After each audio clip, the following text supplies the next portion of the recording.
Existe uma regulamentação, Fernando, para essa transição. Os principais trâmites, a sua importância no processo sucessório, a gente fica sempre tentando entender. E eu gostaria de convidar a gestora de políticas públicas, Bárbara Cristal. Bárbara, explica para a gente um pouco dessa organização, desse regulamento, né? E como isso é importante para a gente fazer uma transição tranquila. Boa noite. Boa noite a todos, né? É super importante que a gente perceba em que momento político nós estamos e também que momento de gestão pública nós estamos, né? Essa lei, a lei da transição, faz 20 anos agora em 2022. Então, olha a maturidade que nós chegamos, apesar de uma política, né? Apesar de uma eleição muito polarizada, em que a questão da transferência de informações se torna aí o principal enfoque. Quando a gente fala da questão da lei, né, particularmente de transição, é a 10.609, né, de 2002, ela foi feita lá na época do Fernando Henrique Cardoso, mas para a gestão PT isso não é novidade, porque o primeiro presidente que fez a primeira equipe de transição foi exatamente o Lula. Então, esse é um ponto interessante, né? Já faz aí 20 anos dessa primeira conduta de transição governamental. E qual que é uma questão super importante dessa gestão? Independente da polarização, os ritos terão que ser cumpridos. Independente da polarização, as informações terão que ser repassadas para o conhecimento de todas as pastas para os novos eleitos. Conrado.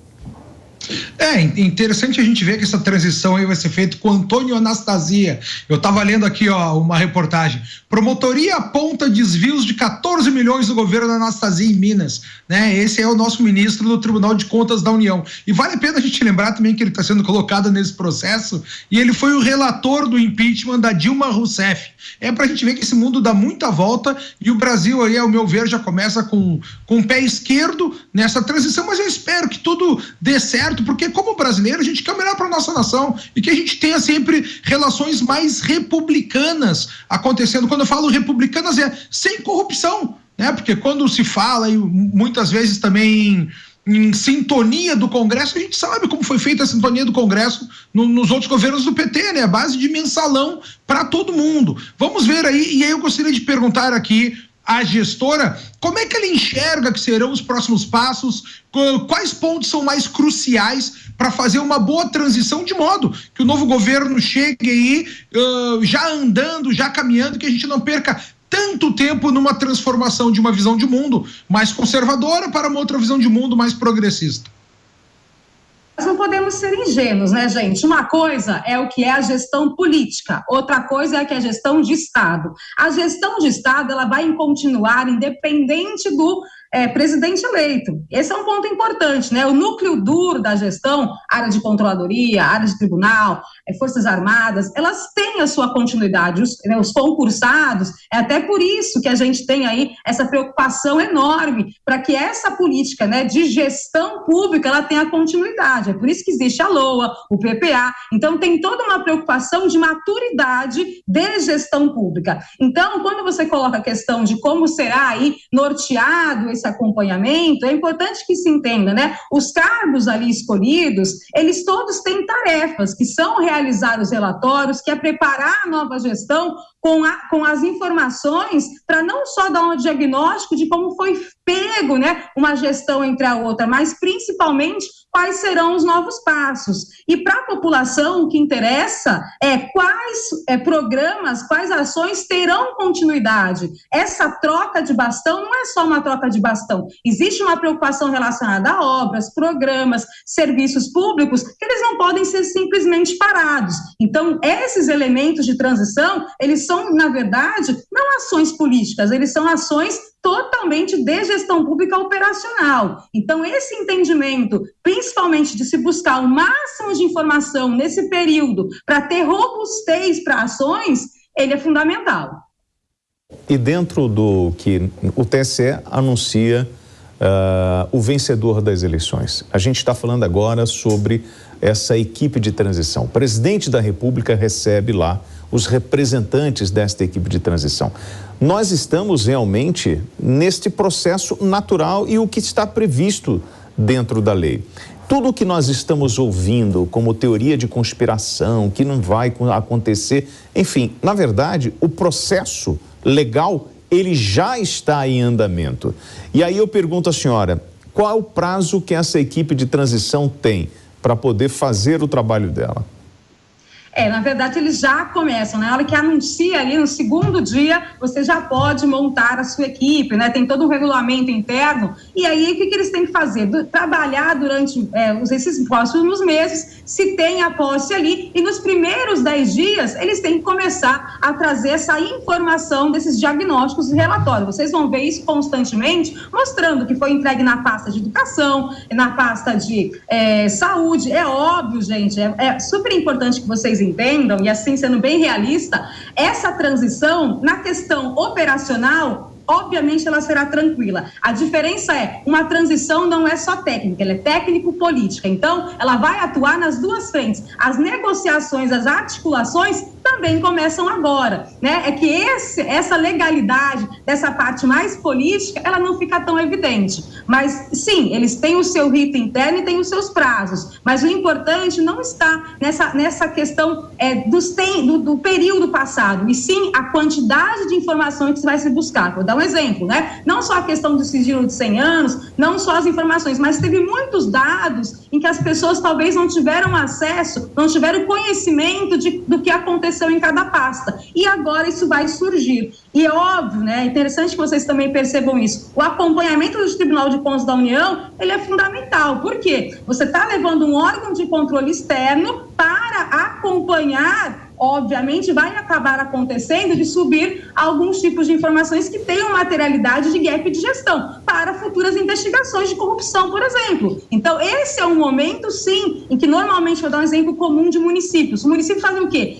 Rasgam, queimam, somem com a informação, não passam, demitem funcionário para não passar a informação. Isso no Brasil era muito mais comum. No nível federal, isso não é dessa forma, né? A gente tem aí uma quantidade de servidores muito gabaritados, mas existe sempre um medo, um receio. Então, esses pontos são importantes, né? Há tempos atrás, até por isso foi feita a lei, há tempos atrás, essa continuidade da informação, ela era perdida. Então, é claro que a gente está pensando que quem está participando dessa comissão vai estar indo a fundo na maior busca de informações para ter uma radiografia completa do que está pegando de fato e o que pode propor. Então, é importante que a gente entenda, né? Essa questão do perfil que a gente fala político. Muitas pessoas com essa questão de teoria da conspiração, mas tem um outro fato que o PT não está acostumado, que é o quê? Ele nunca teve uma oposição tão clara e tão atuante nas ruas. A gente fala que isso é praticamente uma tendência ou uma aparente guerra híbrida. O que é essa guerra híbrida? Ela pode se culminar em 5, 10, 15 dias, como aconteceu no Egito, como aconteceu na Ucrânia, e aí se querer uma deposição, por exemplo, de um candidato que foi eleito. Isso já aconteceu em outros países. O importante é como vai se pensar nessa estrutura de ministros para que a população não tenha uma revolta em relação a quem está sendo escolhido. Esses são pontos importantes. Até esse olhar para ter até uma melhor empatia com os que não votaram nesse partido. Então, trazer aí não só, trazer uma legitimidade e uma esperança relacionada ao corpo técnico, né? São pessoas que realmente podem estar naqueles locais. A população, obviamente, ela vai ter um pouco dessa crítica. Então, essa transição, ela tem que ser muito bem pensada. Bom, você toca num ponto muito sensível, né? Que apareceu nos debates, na campanha eleitoral, que é o sigilo de 100 anos.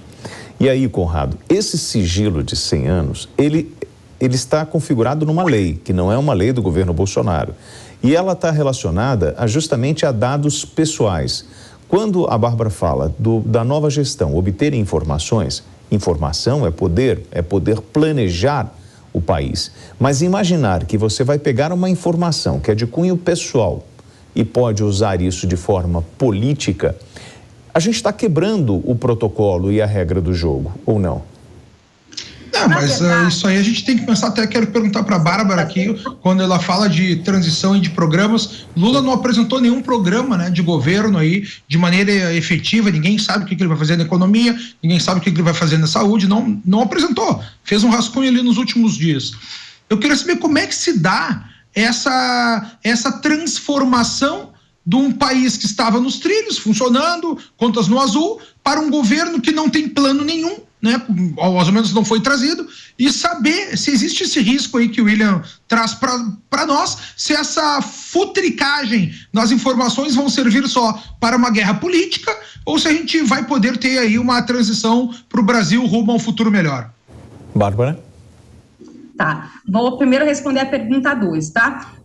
As duas campanhas trouxeram poucos programas, não entregaram um plano de governo como a população esperava. Acredito eu que a gente pegou informações de valores, né, muito estanques e praticamente polarizados. E o que realmente importavam, que eram ações ou políticas que fossem trazer aí uma visão de futuro, seja para qual ideologia for, se perdeu nessa questão eleitoral. Então, é claro, né, o que a gente espera de qualquer político, seja ele municipal, governo estadual ou governo federal, ter um plano de governo, ter um plano na eleição para ser entregue, para que a gente possa estar votando naqueles programas que a gente acredita ser o melhor. Então, isso, de fato, foi um desfalque nos dois, óbvio, nos dois, tá?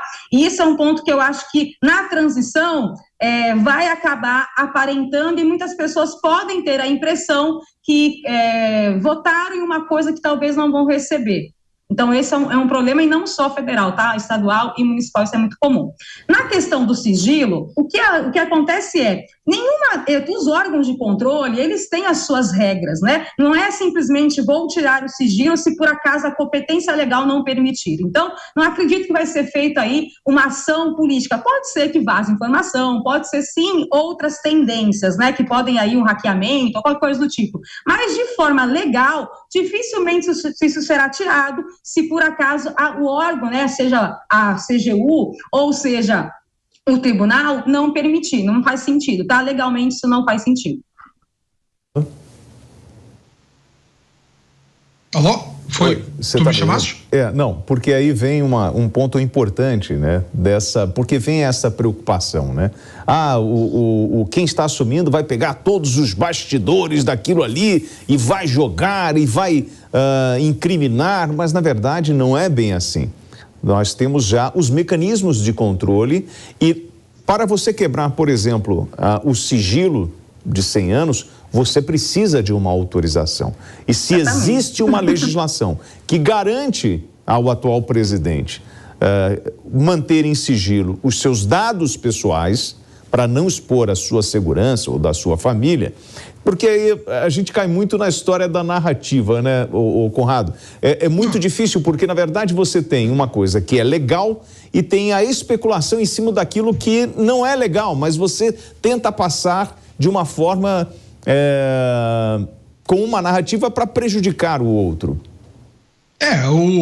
O imaginário tem um poder muito grande, né? Só de tu colocar na cabeça de qualquer cidadão aí, olha só, imagine o que está lá nos 100 anos de proteção, tanto do governo Bolsonaro quanto do governo Dilma, tu já pensa as piores coisas possíveis, né? O que será que eles estão querendo esconder por 100 anos dessa maneira? Então, faz parte da narrativa e até mesmo em questão de narrativa que a gente tem que ver, o governo Bolsonaro, o governo Lula não tinha um plano de governo. O governo Bolsonaro está efetivando durante 4 anos, tem seus trabalhos colocados e a continuação desses programas, tanto na economia, tanto na infraestrutura, tanto na saúde, né, nessas áreas, é a continuidade disso, que é o plano de governo que nós tínhamos até então. Agora a gente tem uma transformação para algo aí que a gente não consegue nem dizer o nome dos ministros ainda que vão participar, se nós seremos um corpo técnico ou não, né? O que a gente só sabe é que a gente vai ter aí já um estouro de gastos logo de cara aí para tentar apaziguar todas essas promessas que foram realizadas. Mas, William, nessa guerra de narrativas, a gente tem que ficar sempre atento, né? Como eu digo para vocês aqui, o preço da liberdade é eterna vigilância, e agora a gente tem aí um novo governo que a gente tem que ser vigilante também como a gente foi com o governo Bolsonaro, e tentar ver se as caminhadas, os passos desse novo governo, mesmo sendo de uma visão política diferente, muitas vezes tem um conservador, aqui é um progressista, ou tem um liberal, eles são coletivistas, vamos ver. Mas o que o Brasil vai pender, porque essa é a grande arte da democracia, nós termos uma visão de mundo de um lado, que daqui a pouco caminhar para o outro, desde que tudo isso aconteça de maneira transparente, de maneira legal e de maneira republicana. Esses são meus votos aí. Até gostaria de saber da Bárbara aqui, como é que ela enxerga aí que a gente possa ter dos pontos efetivos. Ela já falou que é necessário tempo, que tem prazos, momentos aí para ser realizado toda essa tarefa, e se ela acredita, se nós teremos aí uma transição realizada num tempo mínimo, ou será que isso vai se delongar ao longo do tempo? O que ela conhece em relação aos outros anos, já que essa lei está fazendo 20 anos agora, nesse ano que a gente vive? De forma geral, gente, as transições, elas cumprem os seus ritos, tá? Não existe ali um paradigma, questões políticas em relação a questões operacionais, tá? Isso é importante. Pode, claro, ter várias diferentes narrativas em relação ao que vai ser dito, mas, de forma geral, a questão da legalidade, da operacionalidade, acaba sendo muito bem realizada, principalmente no nível federal, tá? Esse é um ponto importante, porque os órgãos que estão ali, né, os servidores estão nas mais diferentes ministérios, eles têm ali como função específica do seu cargo, né? Inclusive, não só a questão da transparência, mas faz parte da sua atuação essas informações. E vamos supor que tem várias questões de possibilidade de crimes, tá? Mas vamos supor que essas informações não fossem todas passadas até ali o final. Isso dificilmente vai acontecer, porque com uma quantidade de informações, principalmente em relação ao orçamento, à LDO, tem toda uma especulação agora já, para que se tenha aí novos aportes, para que se passe essa lei e se possa ter um governo com uma melhor flexibilização em relação a algumas informações. Então, acredito que essa questão operacional vai ser sempre cumprida, tá? Então, esse ponto eu não tenho preocupação nenhuma. Bárbara, gestora de políticas públicas, Bárbara Cristal, queria agradecer a sua gentileza, e é muito bom a gente contar com essa parte técnica e a gente reforçar, né, que, na verdade, políticas públicas são políticas públicas e não são políticas de cunho pessoal, privado, e que não é qualquer um que pode interferir num processo desse por uma questão de ideologia ou narrativa. A máquina, ela precisa funcionar e dentro da lei e da ordem, e não com interesse pessoal. Obrigado pela gentileza do bate-papo. Obrigada. Muito obrigado.